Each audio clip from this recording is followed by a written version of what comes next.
Асханада асылып тұрған жерінен табылған. Арыстан Алайға қатысты жаңа дерек шықты. Қыс болмайды сөзі арқылы танылған Арыстан Алай өз-өзіне қол жұмсаған. Бұл туралы Қырғызстанның құзырлы орган өкілдері мәлімдеді.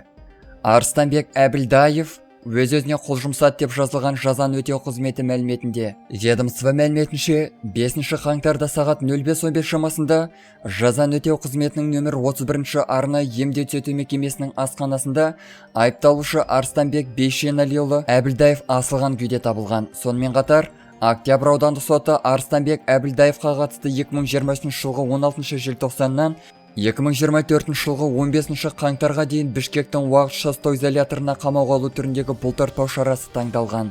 Бірақ 2023 жылғы 28 желтоқсанда психиатрдың ұсынысы бойынша айыпталушы нөмір 31 колонияға нақтыланбаған психиатриялық бұзылыс, галлюцинация диагнозымен ауыстырылған болатын. 29 желтоқсанда нөмір 31 колонияға келгеннен кейін Арыстанбек Әбілдаев дәрігерлерге мезгіл-мезгіл жүрек ауруы, бас ауруы, құлақтың шуылы, тамақ ішкеннен кейін асқазанның ауруы секілді шағымдармен жүгінді. Тексеріс қорытындысы бойынша алдын ала диагноз жасалды. Нақтыланбаған психотикалық бұзылыс, жүрек ауруы, өте қауіпті гипертония.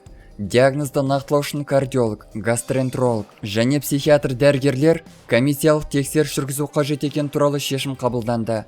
5 қаңтарда сағат 4:52 шамасында Арыстанбек Әбілдаев колонияның асхана бөлімшесіне кіріп, 5:15-те асылған күйінде табылды делінген хабарламада. Сонымен қатар, ведомство мәліметінше, мәйітті тексерген кезде дене жарақаты табылмаған. Өлімнің нақты себебін анықтау үшін комиссиялық сот медицина сараптама тағайындалды. Айта кетейік, Арыстан Алай былтыр желтоқсанда ұсталғаны белгілі болды. Оның үстінен Қырғызстанның қылмыстық кодексінің 330 бабы діни араздықты қоздыру, алауыздық бойынша қылмыстық іс қозғалды.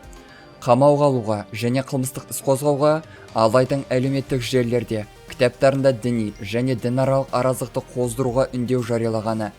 Діндарлығы негізінде азаматтардың жеке басын насихаттайтыны туралы ақпарат негіз болған.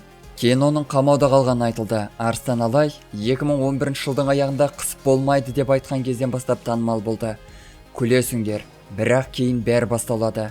Қыс болмайды, батыста су тасқыны болады, көресіңдер. Сосын күлесіңдер деген еді, ол баспасөз мәслихатында.